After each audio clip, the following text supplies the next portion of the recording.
नमस्कार, आप देख रहे हैं न्यूज 18। मैं हूं आपके साथ मेनका चौधरी और वक्त उत्तराखंड की खबरों का।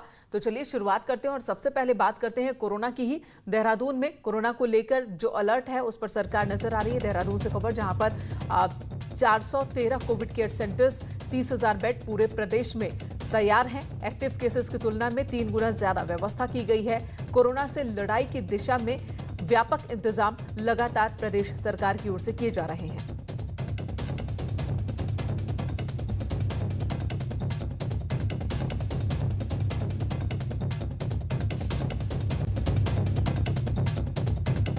तो सरकार का दावा है कि पर्याप्त व्यवस्था की गई है। हालांकि कई जगहों पर इस व्यवस्था पर भी सवाल जरूर उठाए जा रहे हैं और इसी बीच कोरोना के मामले लगातार बढ़ रहे हैं। शनिवार की बात करें तो प्रदेश में कोरोना के 1115 मामले सामने आए।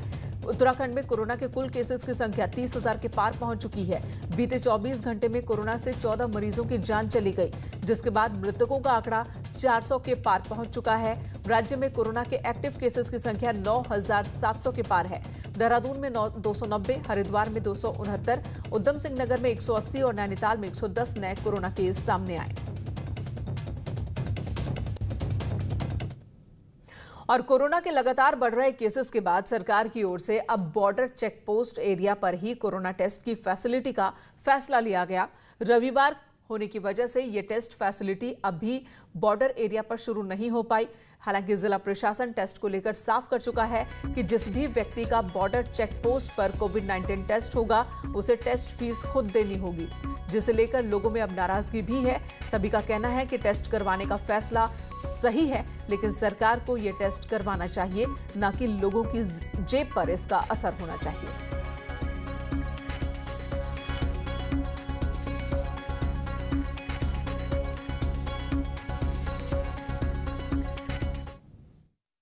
फैसिलिटी तो ठीक है, लेकिन जो अमाउंट रखा है इन्होंने 2,000 रुपये, वो गलत है। कम से कम 500 रुपये का अमाउंट होना चाहिए। जो मिडिल क्लास का बंदा है वो आपको पता है 2,000 रुपये कैसे देगा। 500 रुपये तक तो चलो चलता है, लेकिन अगर 6 फैमिली आ रही है तो उसकी इतनी सैलरी नहीं होगी मीडियम क्लास वालों की, वो अपना वो कर सकते हैं।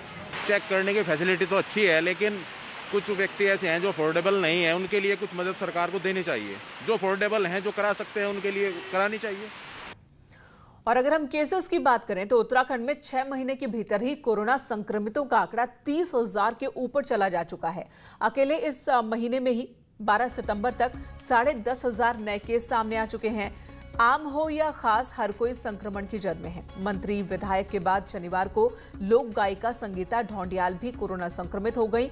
एक नजर डालते हैं कि अभी तक कौन कौन से मंत्री हैं, विधायक हैं, वीवीआईपीज हैं जो कि इस वक्त कोरोना की जद में है।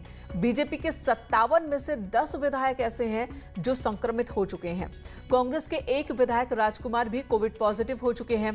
पर्यटन मंत्री सतपाल महाराज, शहरी विकास मंत्री मदन कौशिक, विधायक और बीजेपी प्रदेश अध्यक्ष बंशीधर भगत, विधायक विनोद चमोली, विधायक कुंवर प्रणव चैंपियन, विधायक नवीन दुमका और विधायक देशराज कर्णवाल, ये वो हैं जो अब तक संक्रमण की चपेट में आ चुके हैं। विधायक उमेश शर्मा काऊ, तो वहीं राजकुमार जो कि कांग्रेस विधायक हैं, विधायक सुरेश राठौर, विधायक सौरभ बहुगुणा, दायित्वधारी ज्ञान सिंह नेगी की तो जान चली गई कोरोना से संक्रमित होने के बाद। इसके अलावा पूर्व मंत्री दिनेश धनय, तिलक राज बेहड़, पूर्व विधायक कुलदीप कुमार भी कोरोना से संक्रमित हो चुके हैं और ऐसे में लोगों से बेहद सतर्क रहने की अपील की जा रही है।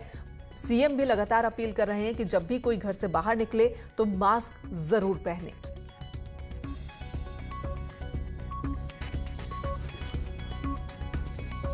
आप सभी से ये अपील है कि किसी प्रकार से आप जो है भय का वातावरण न बनाएं और कोई घबराने की ज़रूरत नहीं है। सब चीज़ अंडर कंट्रोल है।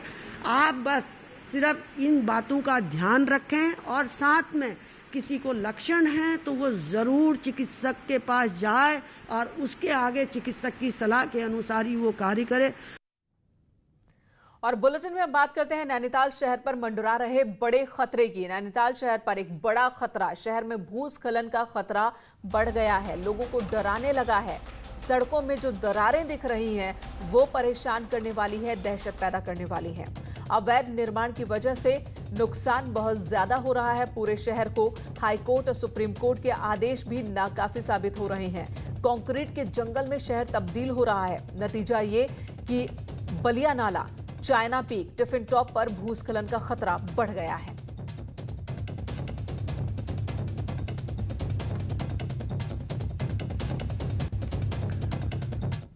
यूं तो नैनीताल की वादियां लोगों को सुकून देती हैं, लेकिन पिछले कुछ सालों से नैनीताल में पल पल खतरा बना हुआ है। शहर में चौतरफा आफत आ रही है। देखिए ये रिपोर्ट।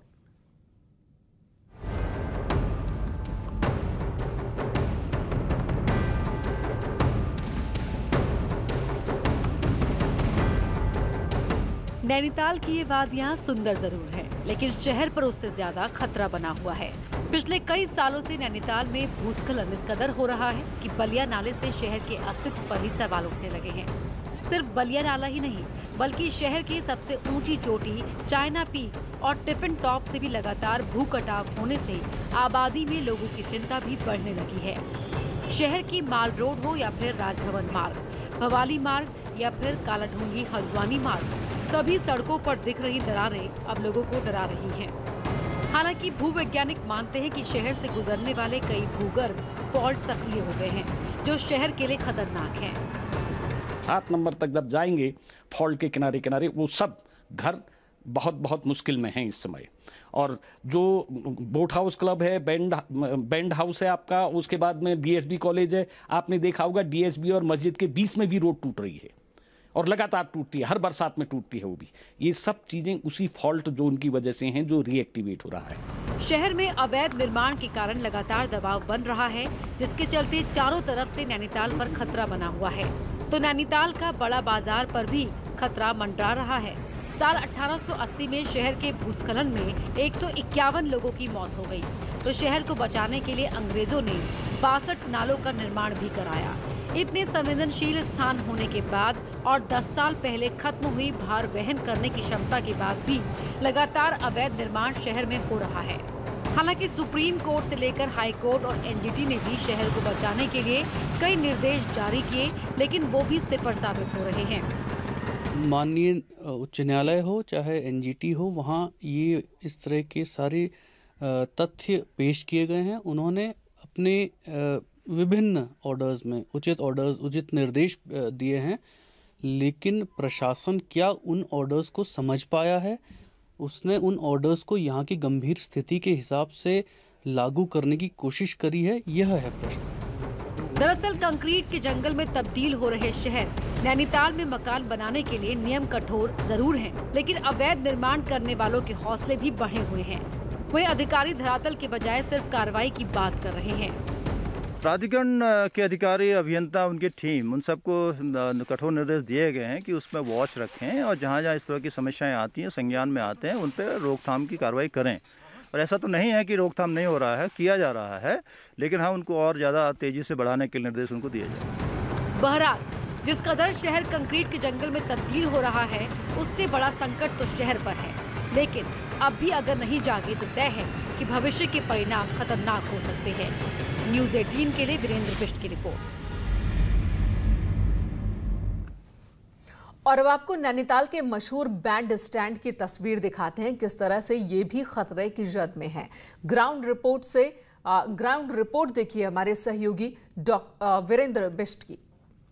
नैनीताल के बैंड स्टैंड पर एक बड़ा खतरा संकेत कर रहा है। ये देख सकते हैं कि ये ऐतिहासिक बैंड स्टैंड है और राम सिंह का यहाँ पर बैंड बजता था, लेकिन पिछले कुछ सालों से लगातार जो धंसाव की स्थिति है वो यहाँ पर बन रही है। ये देख सकते हैं कि अभी कुछ दिनों पहले टाइल लगी थी और ये पूरी तरीके से चटक गई है, क्योंकि जो दबाव है वो लगातार बन रहा है और झील की तरफ ये झुकाव इसका बहुत ज़्यादा हो रहा है। जिस तरह से इस तरफ भी देख सकते हैं कि जो पार्क बन रहा है इसमें भारी निर्माण किया गया है। ये भी माना जा रहा है कि इस कारण से भी जो धंसाव है उसकी स्थिति बन रही है। हालांकि जो भूगर्भ वैज्ञानिक हैं वो लगातार इस बात को कह चुके हैं कि जो ये पूरा इलाका है ये काफ़ी संवेदनशील है।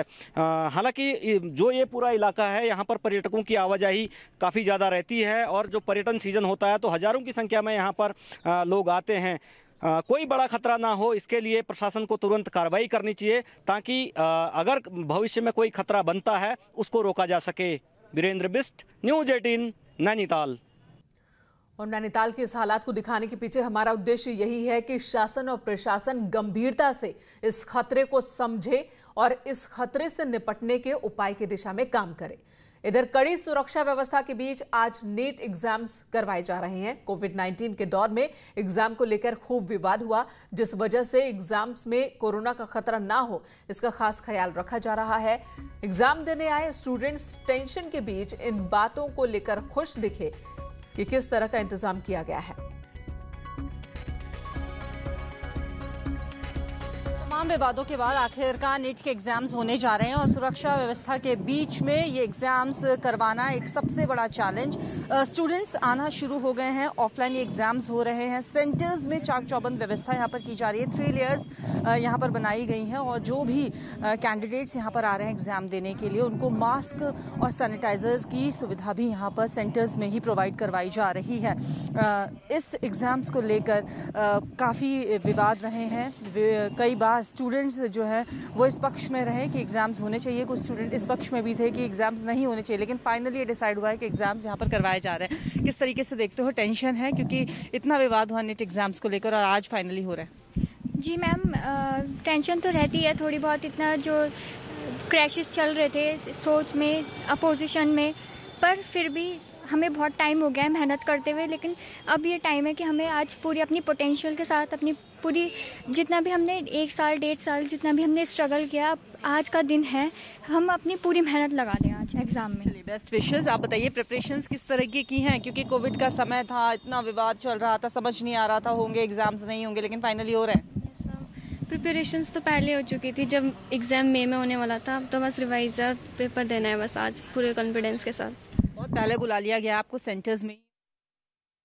खबर देहरादून से, जहां पर अजगर निकलने के बाद दहशत का आलम देखने को मिला है। क्लेमेंट टाउन में 10 फुट लंबा अजगर निकला। बिजली के पोल पर यह अजगर लिपटा हुआ था। जैसे ही इलाके के लोगों ने देखा, वन विभाग को इसकी जानकारी दी गई। इलाके में हड़कंप मच गया।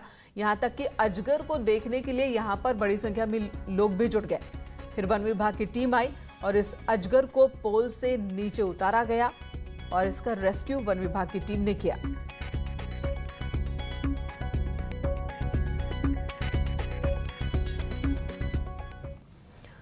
और उधर विकास नगर में 2 दीवार के बीच एक जंगली सुअर फंस गया। तिमली में घर की दीवार के बीच फंस गया जंगली सुअर। वन विभाग की टीम मौके पर पहुंची और इसका रेस्क्यू किया गया।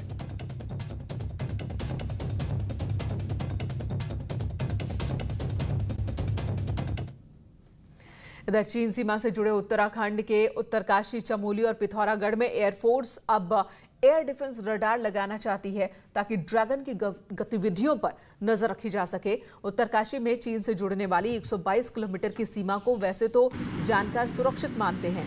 1962 के युद्ध में भी चीन विषम भौगोलिक परिस्थितियों वाली इस सीमा को भेदने में नाकाम रहा था, लेकिन जानकार मानते हैं कि भविष्य में चीन की नापाक कोशिशें यहां पर भी हो सकती है। यही वजह है कि भारत चीन का सीमा विवाद बढ़ते ही उत्तरकाशी में भी सैन्य गतिविधियां बढ़ा दी जाती हैं और यही वजह है कि आजकल सेना की चहलकदमी यहां पर देखने को मिल रही है। खासकर चिन्याली सौड़ से चाइना बॉर्डर तक ये गतिविधि देखी जा रही है। उत्तराखंड की उत्तरकाशी, चमोली और पिथौरागढ़ की सीमा चीन से जुड़ी हुई है। यहाँ पर एयरफोर्स एयर डिफेंस रडार लगाना चाहती है और उत्तरकाशी की 122 किलोमीटर सीमा जो चीन सीमा से जुड़ी हुई है, वहाँ पर जब भी भारत चीन विवाद होता है तो सैन्य चहलकदमी बढ़ जाती है।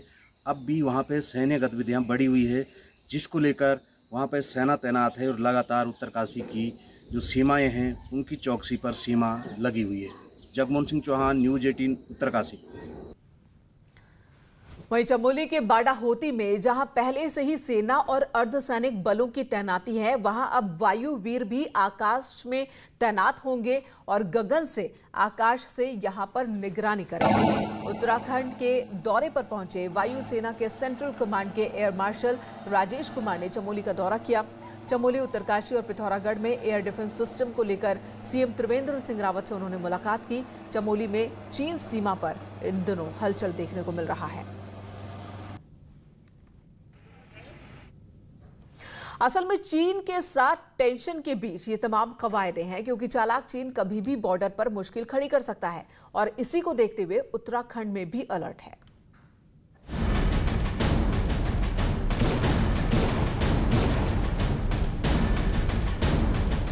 चालाक और धोखेबाज चीन कभी भी कोई ऐसी हरकत कर सकता है जिससे भारत के लिए मुश्किल खड़ी हो जाए, लेकिन ये काम अब आसान नहीं होगा,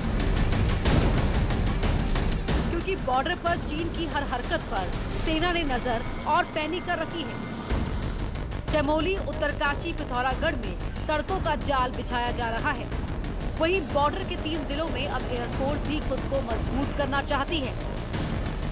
शुक्रवार को एयर मार्शल राजेश कुमार ने सीएम से मुलाकात की और चीन सीमा से लगे 3 जिलों में जमीन की मांग की। एयरफोर्स चमोली, उत्तरकाशी और पिथौरागढ़ में एयर डिफेंस रडार लगाना चाहती है। बॉर्डर पर एडवांस लैंडिंग ग्राउंड भी बनाने को तैयार है, जिससे आसानी से हेलीकॉप्टर लैंड हो सके। सूत्रों का दावा है कि न सिर्फ एयरफोर्स बल्कि आर्मी भी अपने बेड़े को मजबूत करने के लिए जमीन चाहती है। वहीं सीएम त्रिवेंद्र रावत का कहना है कि राष्ट्रीय सुरक्षा सबसे बड़ी है, इसीलिए राज्य सरकार गंभीरता से काम कर रही है। हमारी जो सड़कें हैं, हमारी सेना के हिसाब से उनका डेवलपमेंट होना चाहिए। हमारी सैन्य शक्ति को हमको फ्रंट में रखना चाहिए, उनको ध्यान में रखते हुए अपनी सड़कों का निर्माण करना चाहिए। नेलांग, लवथल, माना, बाड़ाहोती, जोहार घाटी, ब्यास घाटी वो इलाके हैं जहां चीन नजर गड़ाए बैठा है। डिफेंस एक्सपर्ट मानते हैं कि राज्य रहेगा तभी देश रहेगा, इसीलिए राज्य सरकार को हर जरूरी कदम उठाना चाहिए। ये सोच सही डायरेक्शन में है, ये इसमें तो कोई गुंजाइश ही नहीं है कुछ शक करने की। अपनी डिफेंस से ज्यादा बेहतर और क्या चीज इंपॉर्टेंट हो सकती है। मुख्यमंत्री जी का ये सोचना बिल्कुल सही है। उत्तराखंड का करीब 600 किलोमीटर इंटरनेशनल बॉर्डर है जो नेपाल और चीन से लगता है। ऐसे में सरकार, सेना और वायुसेना उत्तराखंड में इंफ्रास्ट्रक्चर को बेहतर बनाने में जुटे हुए हैं, ताकि बॉर्डर पर चीन कोई नापाक हरकत न कर सके। न्यूज़ 18 के लिए देहरादून से दीपांकर भट्ट की रिपोर्ट। इधर उत्तरकाशी जानकी चट्टी यमुनोत्री पैदल मार्ग आज तीसरे दिन भी बंद है। पहाड़ी से मलबा आने की वजह से बनेली घाट के पास यमुनोत्री पैदल मार्ग बंद है और सुरक्षा के लिहाज से यमुनोत्री धाम की यात्रा 1 हफ्ते तक के लिए रोक दी गई है। साथ ही प्रशासन PWD को 1 सप्ताह में वैकल्पिक मार्ग तैयार करने के निर्देश प्रशासन की ओर से दिए गए हैं। एक कितना बड़ा भूस्खलन हुआ है, जिससे पूरा भंडेली घाट, जिसको ऋषि नदी कहा जाता है, और यहाँ पर काफ़ी मतलब नुकसान अगर कहा जाए तो यहाँ पर अगर JCB नहीं आती है तो ये कम से कम 4 माह तक जो है ये मार्ग नहीं बन पाएगा। तो शासन प्रशासन से मेरा एक ही निवेदन है कि यदि श्रद्धालुओं को यमुनोत्री धाम तक पहुँचाना है सुरक्षित करके, तो यहाँ पर JCB की एक व्यवस्था की जाए ताकि ये मलबा है जो यहाँ से हट जाए। अभी ब्रेक के बाद खबर राजधानी देहरादून से। पूरे उत्तराखंड में कोरोना जांच को लेकर सख्ती और बढ़ती जा रही है, बढ़ाई जा रही है। कोरोना संक्रमण की जांच सेंटर समेत कोरोना के सैंपल कलेक्शन सेंटर्स पर अब पुलिस की पैनी नजर रहेगी। सैंपल कलेक्शन सेंटर्स की लगातार शिकायत मिल रही थी, जिसके बाद ये फैसला लिया गया। पुलिस ने सभी पैथोलॉजी सेंटर्स के लिए केंद्र सरकार की गाइडलाइंस के मुताबिक एक SOP तैयार की है, जिसका पालन न करने वाले पैथोलॉजी सेंटर्स पर सख्त कार्रवाई की जाएगी। और इस वक्त इस बुलेटिन में इतना ही। ब्रेक के बाद भी खबरों का सिलसिला जारी है और आगे खबरों के सिलसिले को बढ़ाएंगे हमारे सहयोगी अनुभव।